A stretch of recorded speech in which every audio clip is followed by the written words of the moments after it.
Test, test, test. Yeah, go ahead. All right, can you hear me now, Alan? I can hear you.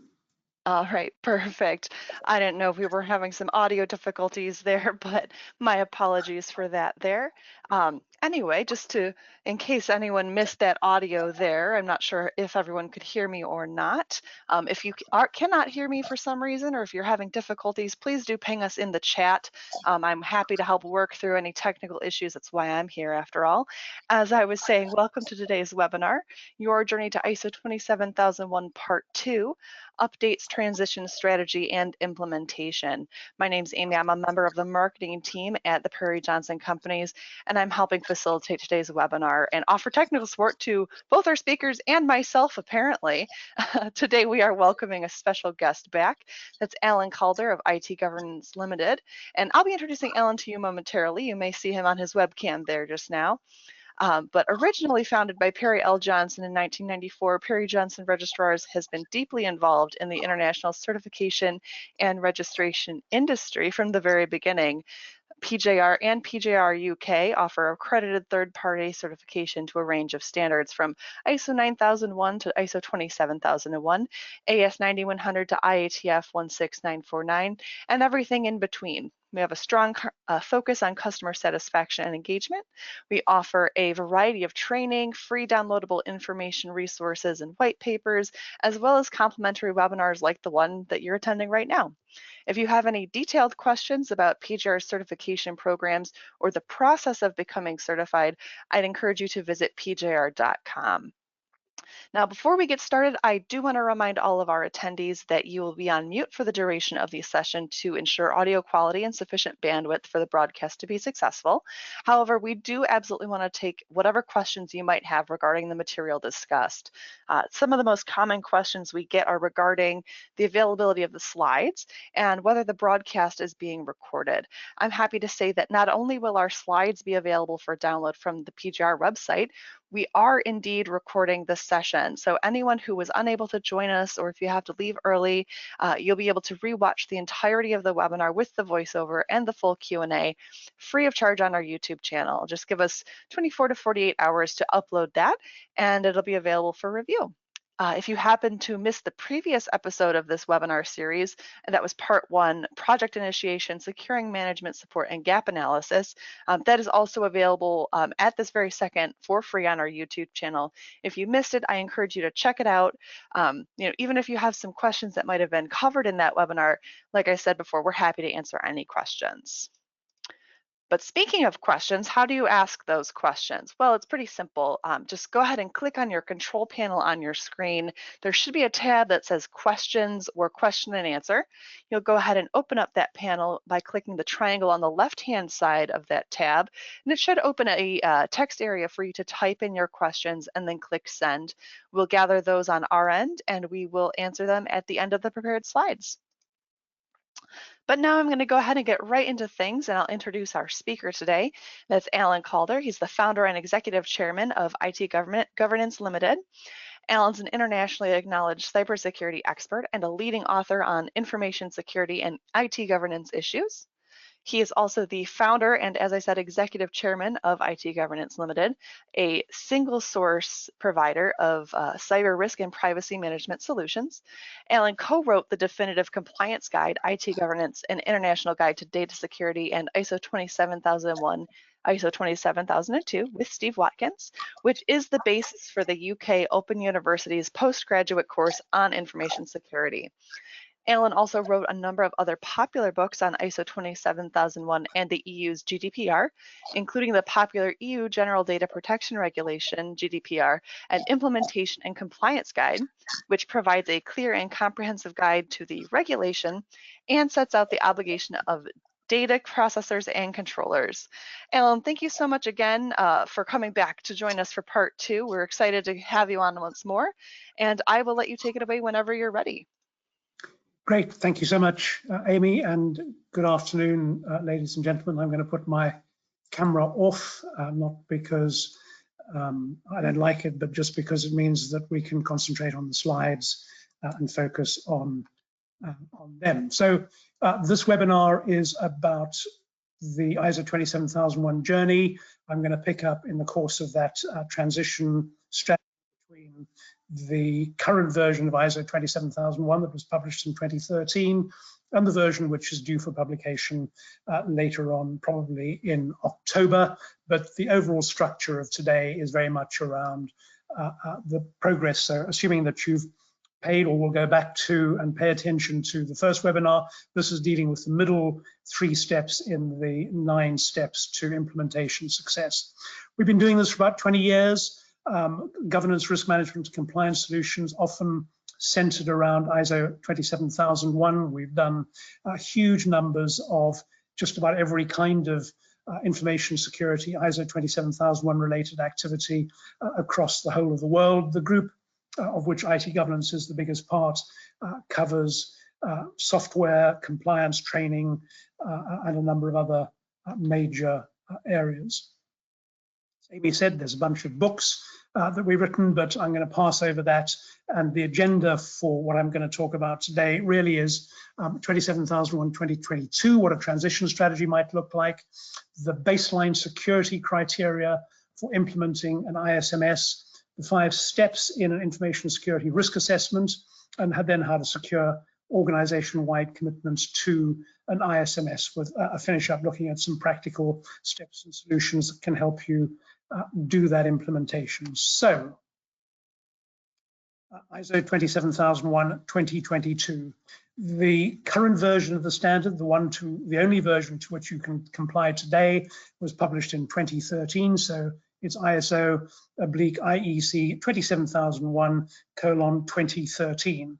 Sometime in October, there will be a new version published, and so your 9 steps to success will need to take into account that new standard. And the 9 steps we're looking at today are steps 4, 5, and 6.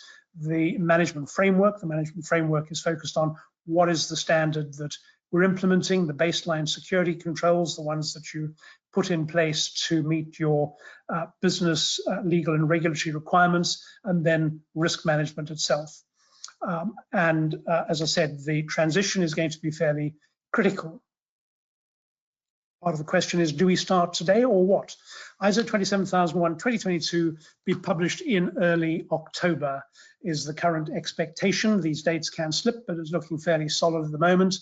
The most recent draft of the standard and what we know about the conversations going on in the standards body suggests that the changes to ISO 27001 between 2013 and 2022 are very minor. There are a couple of minor changes to, in particular, clause 6, which is about change management, but otherwise the standard is essentially unchanged.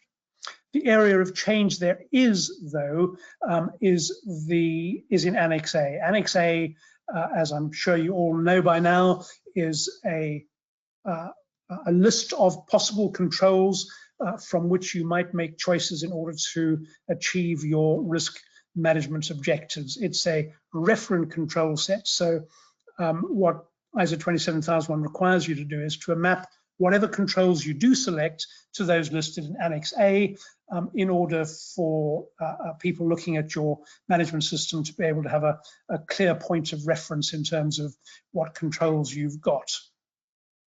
And we'll look in a later webinar at how you use Annex A, what a statement of applicability should look like.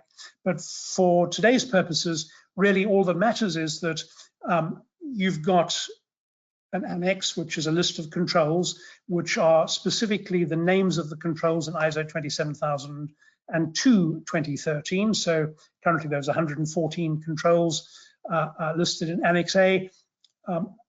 ISO 27002 2022 was published at the beginning of this year. So we already know what the components of Annex A will be when the new ISO 27001 is published. 27001, remember, is the certification standard. It sets out what the requirements are for a management system that can be certified to ISO 27001. So Annex A is a list of controls. At some points, you're going to have to think about what you deal with them, but this is what the timing looks like. So accreditation bodies and the international accreditation Federation will take probably about 6 months to put in place an international accreditation scheme that meets the requirements of ISO 27001:2022. So that means it'll be ready by about March. National certification bodies, or the national accreditation body, ANAB in the US, UCAS in the UK, for instance, during that 6-month period should be able to get certification schemes in place, accredited certification bodies trained and ready to deliver certification services. So the earliest that it's likely to be possible for you to get an ISO 27001:2022 management system certified is probably spring next year, March or April next year. There'll be a transition period typically of 18 months. And that's typically of 18 months from the point at which the new certification scheme becomes available. And that means that during that period, you can, in effect, depending on the agreement with your certification body, certify against either the new standard or the old standard. Typically, most organizations will certify against the new standard, but hey, if you're a long way down the road towards completion of your management system, you can still certify against ISO 27001:2013. What you have to have done is transitioned to certification against the new standard by the end of the transition period. So that's likely to be around October 2024. By then you need to have transitioned to the new standard. And the how you transition is a relatively straightforward thing to do because all you really have to do is make sure that you've updated your management system documentation and you've updated the mapping that you've got in ISO 27001 Annex A. So you could start today. You could implement ISO 27001:2013, get on with it today.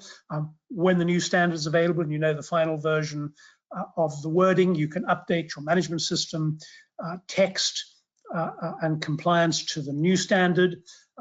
You can update your statement of applicability at any time between now and the end of the transition period, probably October 2024, so that it is the ISO 27002:2022 control set. And you could, if you wanted to, simply map your existing 2013 controls to it. And that's very easy to do because the mapping is already contained in ISO 27002:2022. So you could simply say, I'm going to run with my 2013 controls, I'm going to map them to the 2022 control set, and hey presto, I'm already in compliance. Of course, at some point you're going to want to take advantage of the controls in the new Annex A, and you're going to want to implement new controls, but you can do that in line with business needs, almost at leisure, but you can do that and update your statement of applicability as you go. The key thing is that from a compliance point of view, you will have mapped your 2013 controls to the new Annex A, and you'll be able to demonstrate that you are in compliance with the requirements of 27001. So there is no reason not to go ahead today with implementing your management system. And so on the assumption that's exactly what you're going to do, and that you're going to carry out the first 3 steps that I talked about last time we did this, which is really looking at setting up the project, initiating the ISMS, and beginning to get proper management commitments to the program. I'm going to look now at baseline security criteria. I'm going to look at risk assessment. I'm going to look at how you build commitment across the organization. Baseline security criteria and scope, though, is where I'm going to start. Clause 4 of ISO 27001 says you need to define the scope of the management system, and it says you need to determine the requirements of interested parties and any issues that need to be reflected in the management system. So scope first. What's in scope for the management system? And that's really up to you. Typically, what's in scope is the whole of the organization. The defining criteria for scope are that entity which you can quite clearly draw a circle around. You can identify by means of a network map or an organization diagram or something like that, what's in scope and what's outside scope.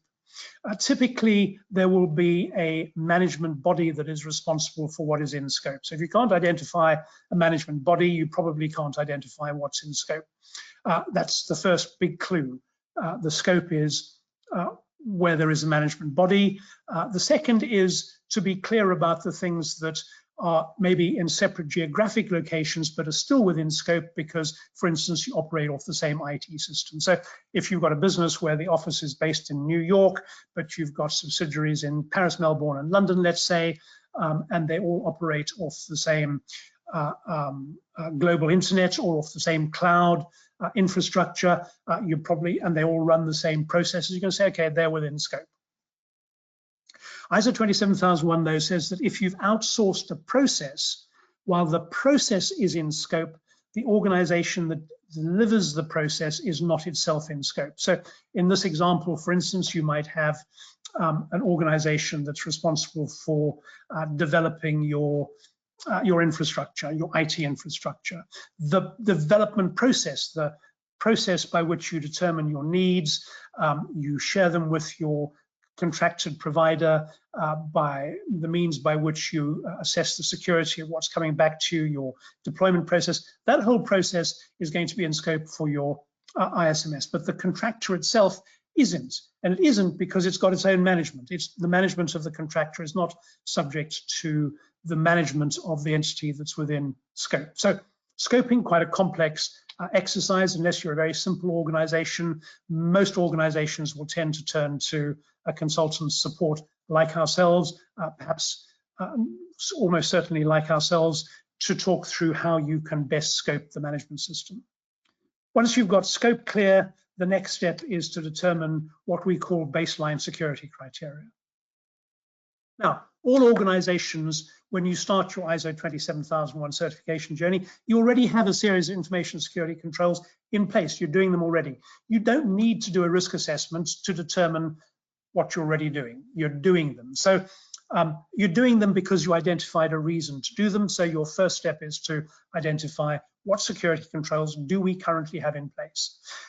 The second step is to identify what security controls you need to put in place to meet the requirements of regulators or to comply with laws. So if you're a financial services company in New York, you have to comply with the New York Department of Financial, the NYDFS controls. That's what you've got to comply with. You don't need a risk assessment. You have to have an information security policy. You have to implement multi-factor authentication. There's a legal requirement. So those become part of your baseline security controls. The criteria are, it's required in regulation or in law. It might be required in a customer contract. Customer contract says you must have staff awareness.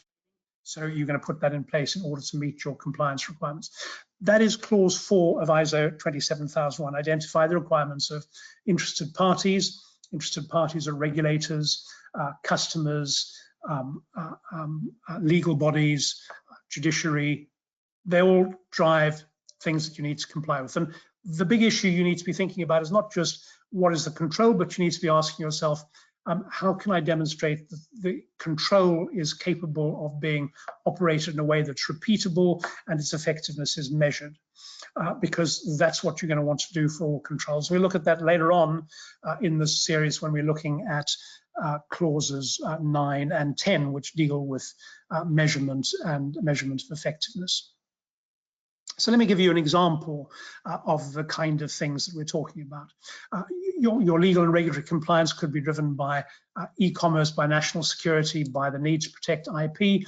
But if, let's pretend you are a gambling organization and you're seeking a license to provide gambling service, it's highly likely that your regulator, whoever is going to issue the license, is going to say, well, you've got a bunch of customers, and there's a number of things we need you to comply with. So we're going to insist that in order to give you a license, you first of all demonstrate that you are able to meet our compliance requirements. There's a bunch of documentation that you have to have in place. We're going to insist that you can demonstrate that the information which you collect about customers, about payment cards, and about them individually, is being collected in a way that is compliant, that you're storing it in a way that meets the compliance requirements of the payment PCI DSS, and that meets the compliance requirements of whatever the privacy regulation are, which could be a national privacy regulation. It could be, if you're in the EU, it could be EU GDPR, it could be UK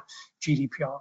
But those are the baseline security requirements. So what do we have to do in order to get our gambling license? And we do all of them, and we identify, we document them, and we put them into our management system as being the baseline security controls that are there to meet those core criteria of complying with the regulatory and contractual requirements of providing this service.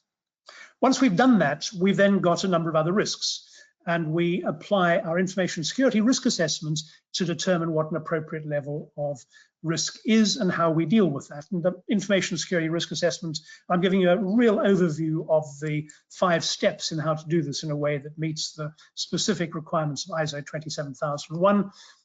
First of all, to establish a risk management framework.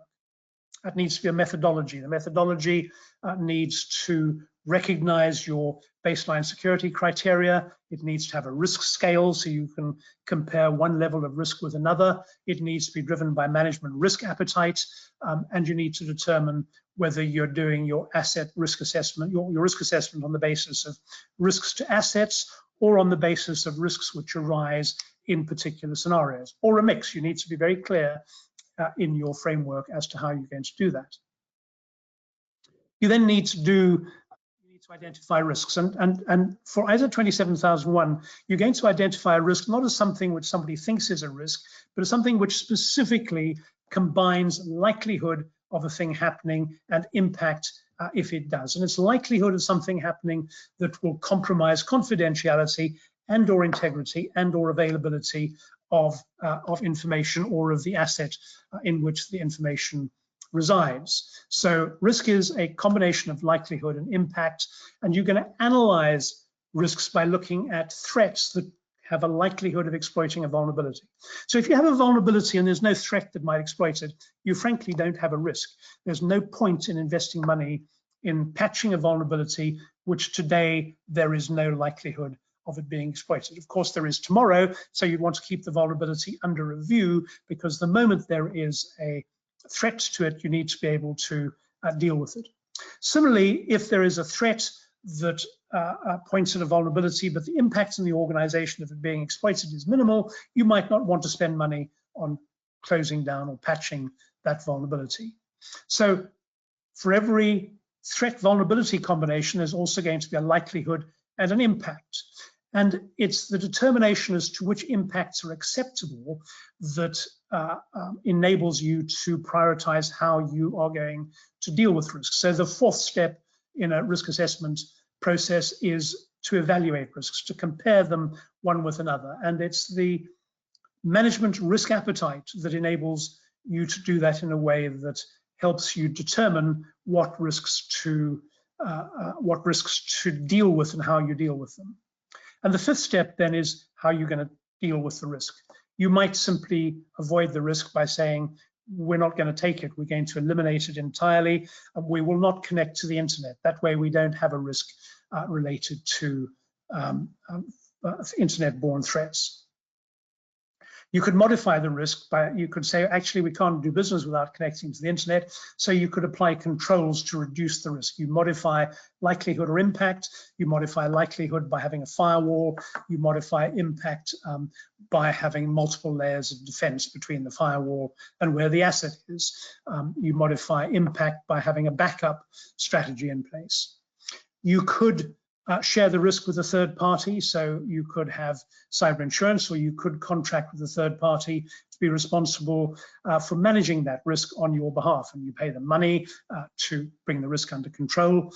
Or you could simply say, actually, we'll live with the risk. So a risk where you've identified that there is a vulnerability, but the impact is minor. You might say, we'll just live with that risk. It's not going to harm us. It's a very low level. So quite often when an organization does a penetration test, it will identify hundreds of vulnerabilities which will say if they're exploited, they have a very low likelihood there's very low likelihood of them being exploited. There's very minor damage that can be done, and most organizations will simply go, if it's a vulnerability identified as being low, then we're simply not going to deal with it. It might be, say, right at the bottom of the CVSS scale. So 5 steps to an effective ISO 27001 risk assessment. And the reason you want to have a formulaic approach, a structured approach to risk assessment, is because you need to be able to demonstrate that your risk assessment is going to give consistent and repeatable results. So what does that mean? It means that if somebody other than whoever did the risk assessment in the first place comes along and says, I need to repeat the risk assessment on a different asset, they can go through a set of pre-established steps and arrive at a similar kind of result. Or if they repeat the risk assessment for the asset to which it was applied in the first place, they'll arrive at the same result as was arrived at 6 months or a year ago. In other words, the risk assessment will give you repeatable, consistent results. Typically, organizations do that by using a risk assessment tool or a risk assessment platform, because that means you're not reliant on an individual to be able to do it. You're not reliant on how they build a spreadsheet. You can turn to something which is an independently built platform, which will always work in a way that delivers consistent, reliable risk assessments. So scenarios, as I said, you might look at risk assessment from a perspective of assets or from the perspective of scenarios, or some combination of both. The kinds of scenarios that you might look at are, what happens if we have a business interruption, which could be driven by a number of things? What happens if data is modified by people internally? So you could run through a series of particular scenarios, and you could determine what the impact on the organization might be of any one of those events happening. You could have a look at scenarios in terms of what happens if a particular asset is compromised, or you could just focus on the asset. What happens if a key person, the one person who knows how to configure our firewall, is knocked over by a bus? What do we do then? What controls do we put in place to mitigate the impact on the organization? The answer would be train some other people, have a documented procedure for configuring the firewall. You might look at how a threat vulnerability combination plays out over time. What's the impact over time? The impact on losing a particular system might be minor in the first 2 hours if it's non-critical, but it might suddenly become critical at the end of the month. So your payroll, for instance, might be non-critical for 3 weeks. You could go, well, if it gets knocked over today, it doesn't matter, because we don't use the payroll system until the 3rd week of the month. Suddenly in the 3rd week of the month, it's critical. So you could look at timing in terms of understanding criticality around a process or around an asset. You could look at actors, you could look at threat types. Are we dealing with a nation state driven attack? Is it an attack which is a distributed denial of service attack focused on any organization providing services to the Montenegro government, for instance, in which case the answer today probably is yes, you could suddenly be because there are attackers going after the Montenegrin government. So a number of different ways you could be thinking about doing the risk assessment.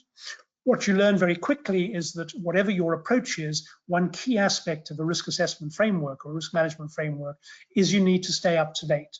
You need to have a mechanism for forward scanning. You need to be paying attention to what's going on in the environment, because you might need to update or review or amend your risk assessment at any time as the scenario changes. Top risks that organizations should be thinking about. They're the areas where for most organizations there are likely to be serious impacts. They start with social engineering.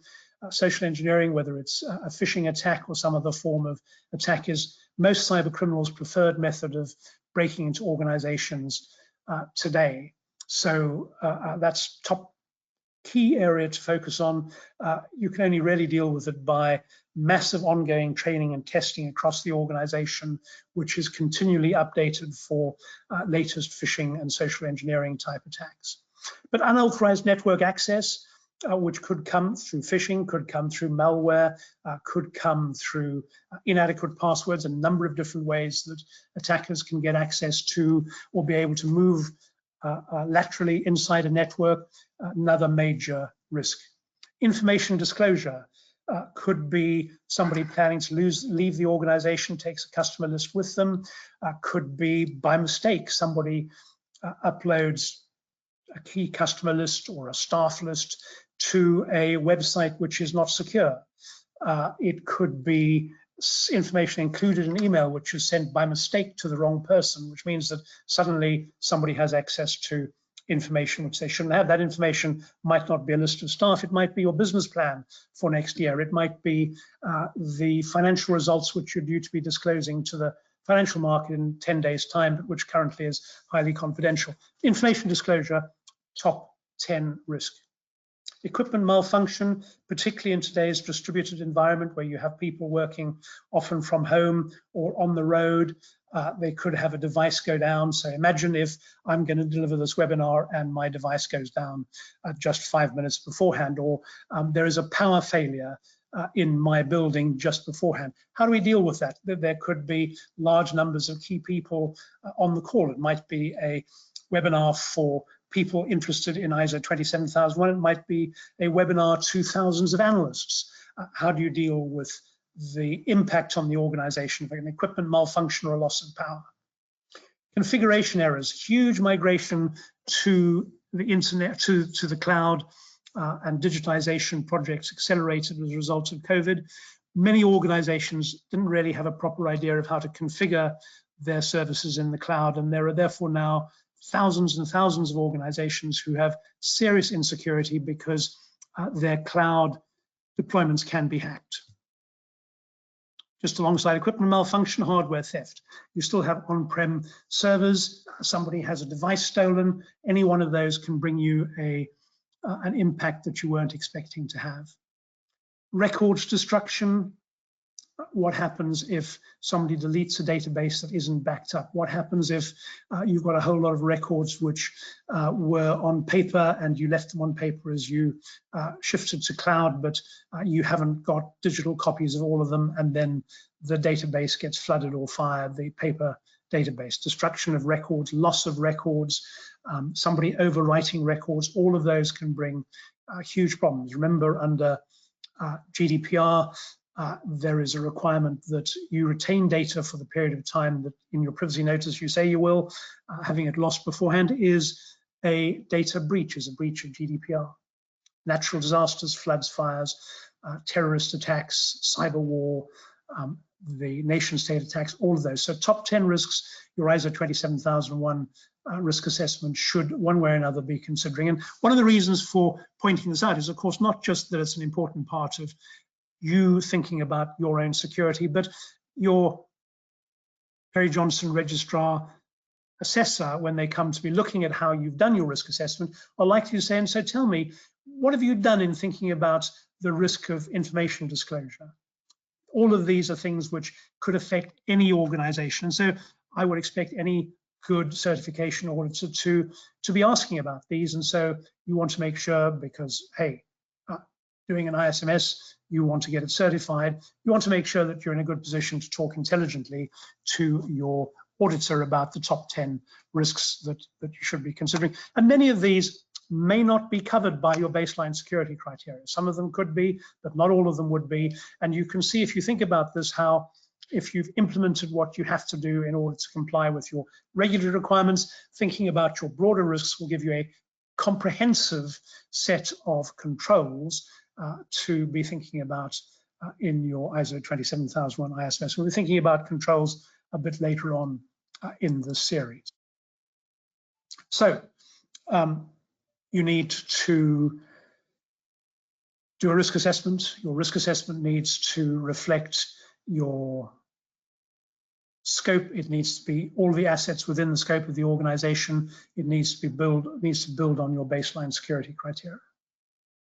So to do a risk assessment effectively, to implement an ISMS, you need commitment from across the organization. You can't do this as an information security team on your own.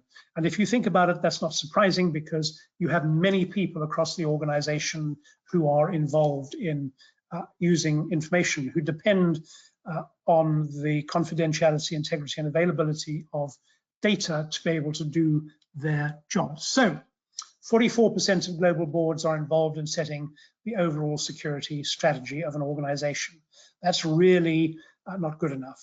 An ISMS, on the one hand, can give senior management real visibility over the effectiveness of its security regime, can enable security management to sleep at night knowing that the organization has got appropriate controls in place to protect itself, but it's also an ongoing process is effective cybersecurity. And senior management have an essential role to play in setting the risk appetite and in providing leadership for the organization. And that includes committing resources to the project and providing personal example around information security. So the starting point to get organization-wide commitment is really senior management. Risk appetite, how much risk are we prepared to take? And you know, there is some risk which all organizations will take. The only way you can have no risk around information is to put all of your risk onto a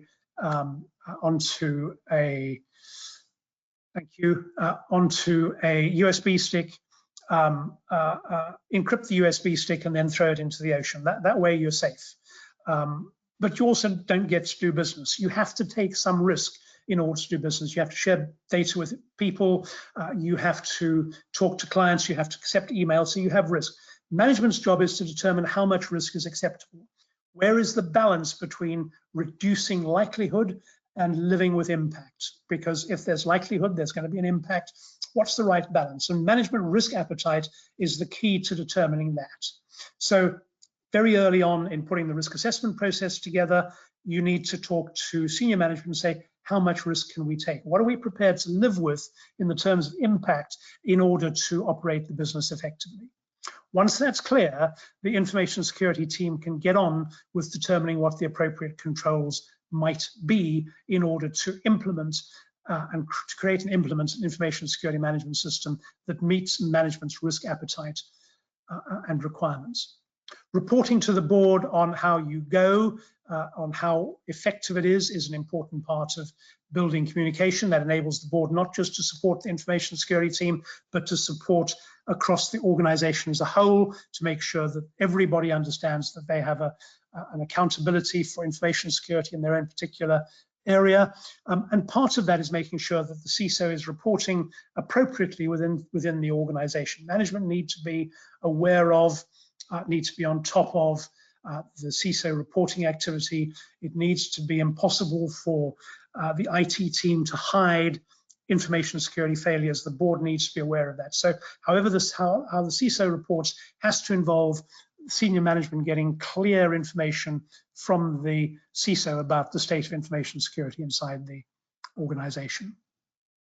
So why do you need organization-wide commitment? Because everyone has a role to play in ensuring the confidentiality, integrity, and availability of information. And that means that everyone has a role to play in the ISMS. The who is everybody. If you work for the organization, if you're a contractor or an associate, if you're dealing with information or data or the systems of the organization, you have a role to play. Staff awareness is a key part of how you do that. Building basic knowledge of information security best practices helps reduce preventable mistakes, and it's engaging training tools, thought-provoking activities, updates, circulars, management updates. All of those are part of how management goes about working with the IT information security teams to build organization-wide commitments.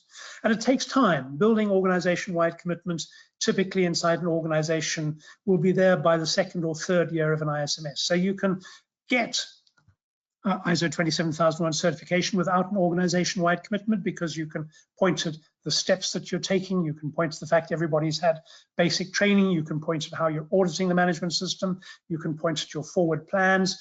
What you'll see typically year on year is that as you measure commitment, you'll see greater levels of commitment, you'll see reducing errors around CI&A of data. So you'll be able to demonstrate over time that the ISMS is becoming more and more effective. So you don't need to have a completely effective 100% firing on all cylinders ISMS in order to secure commitment. You need to have something which complies with ISO 27001, and you need to be able to demonstrate that you're on the journey, that you're going to be getting better month in, month out. Organization-wide commitment is the key step to do that. The questions management should be asking is, what are the top risks facing our organization? Have we dealt with them? Are we conducting regular updates to our information security risk assessments? Are we dealing with changes in the threat environment? Are we testing our systems before a problem arises? Are we doing penetration tests quarterly, half yearly? Annually is probably not often enough given the speed with which new vulnerabilities emerge. Do we have a proper effective information security awareness program? Do we measure not just engagement but effectiveness? How good are our response plans if we have a breach? Have we tested them, or are we just going to try and work it out on the day that there is a breach? It's a bit late then. Do we have enough cyber insurance? Cyber insurance is much more expensive now than it was a year ago. There are fewer providers. Are we meeting the requirements of our cyber insurance policy? If we go and claim under it, are they going to say, yes, but you're not doing X, Y, and Z, so we're not paying you out? When did we last test our recovery procedures, not just incident response, but getting our systems back up and running? Those are the kinds of questions that the senior management should be asking of the CISO and of the information security team on a regular basis, because it's satisfying yourself around all of those that enables you as a management to be satisfied that you've got organization-wide commitment and you've got an ISMS which is genuinely adapting to the challenges and changes in your environment. So how do we go about doing that? Some practical steps, of course. Talk to us. IT governance, USA, same in the UK, in the EU, we can help. We can give you the skills you need if you're implementing it. You can go on a lead implementer training course, and an internationally certified ISO 27001 lead implementer course. We can do a gap analysis. We can come along and tell you exactly what you need to do, what the gap is between all the good things you're doing today and what you need to have in place to meet the requirements of ISO 27001. Hey, we can do it for you. We can not just do a gap analysis, but we can deploy a consultancy team either to do something bespoke or to effectively simply implement a management system that meets the core requirements of ISO 27001, in which you can, in time, yourself improve and make more and more bespoke. We can deploy a bunch of tools and services that can help you implement that. We've got risk assessment tools, we've got staff awareness training. All of those kind of things are available to you through any one of our IT governance websites. And before I go on to talk about the next webinar, let me then just move on to questions. As Amy said at the beginning of this, if you have questions, we're very happy to answer them. The place to put the questions is into the webinar chat function. So please do simply type questions in there. We will deal with any questions. Amy will pick them up. She'll share the questions out. We'll answer them. If we don't have any questions that you want answered, then we'll all go home. So in the chat function, feel free. I'll give you a couple of minutes. If there are any questions on any aspect of what we've covered today, do type your question into the GoToWebinar chat function on your control panel. Yeah, absolutely. The questions tab or the chat tab, both are great options. Go ahead and send any questions. Alan, I did want to say thank you so much for this comprehensive overview. I have a couple of questions that I've been penciling in over here, so I'm going to field those to you while we wait for other questions to come in. And maybe it'll spark some other curiosity from our attendees. In terms of GDPR, you know, obviously you're based in the UK. I'm over here, PJR is over here primarily in the States. Do you see anything similar to GDPR coming to North America, coming to other areas of the world? I mean, obviously it was a huge deal when it first came into place. You know, how do you see that panning out in the next 5, 10, 20 years? We see, it's a good question, Amy. We see a number of countries around the world implementing data protection regimes similar to GDPR. Brazil's already done so. A couple of other countries in South America. You know, there's 27 countries in the EU that have done that. India is just revising its data protection bill. It looks as though it'll go much the same kind of way as the EU has done. So it's GDPR has pretty well set the standard, it looks like, for global GDPR compliance. The US is a kind of interesting point. There are now, I think, 4, maybe 6 different states in the US which have implemented their own version of a data protection law, a statewide data protection law. And that begins to throw up challenges for organizations who are trading across more than one state, because compliance gets to be really difficult. Even more difficult if you're trading into the EU, because then you've got to comply with the EU GDPR. And then there is the problem of data transfers from the UK or the EU to the US. And because there is not a national or a federal data protection law in the United States, that's a very difficult thing to do legally. So there's an awful lot of pressure, and there has been for some years now in Congress, for a federal data protection law that would deal with personal data protection. And it looks as though maybe it's got more legs on it right now. We don't know what the midterms will do to the makeup of Congress and what that will do to this kind of legislation. But I think that sooner or later, there has to be a federal data protection law in the US, because it's simply going to make life easier for US businesses and for international data transfer. Absolutely. Thank you for that. We do have a question here from Aubrey in the audience. Aubrey is wondering if you could clarify what the acronym CISO means. Chief Information Security Officer. It's either a specific role inside the organization. The organization might make the person in charge of information security might also be the IT manager or the head of IT, or whoever it is. The CISO is, if you like, the role of the person who you want to be point person for information security or cybersecurity in your organization. All right, thank you. Aubrey, I hope that answers your question. If you have any more clarification that you'd like, please let us know. Really quick, Ellen, I'm going to put up all of this great contact information you had put on another slide, just so people have it for reference. As I said at the beginning, the slides will be available for download from the PJR website, but if you maybe wanted to take a photo of this slide for the contact info with your smartphone or similar, that might also be a great idea if you have other questions or you wanted to check out some of the resources that Alan mentioned. All right, let me see another question here. With the new upcoming version of ISO 27001, do you see any changes in how it might integrate with other certifications, or is it too soon to tell? Because ISO 27001:2022 is unchanged from, to all intents and purposes, from the 2013 version, it will continue to be as easy to integrate with other management systems as it is now. It's very easy to integrate 27001 with ISO 9001, 14001, 45001, any ISO standard. It's really easy to implement because the clause structure is exactly the same. Clauses 4 through 10 are exactly the same. Yeah, you've got subject-specific policies and procedures, but it's very easy to integrate. It's quite easy to integrate ISO 27001 with some other control frameworks like the CIS 18 or the NIST cybersecurity framework, because Annex A is a referent control framework, so you can map any other controls to Annex A and then get an international certification to ISO 27001. So it's already very easy to integrate with other management system standards. It'll go on being as easy. All right, great. Let's see. All right, here's a question that comes from the entire concept of management buy-in. You know, having you know, all levels of management be committed to the idea of having a solid ISMS.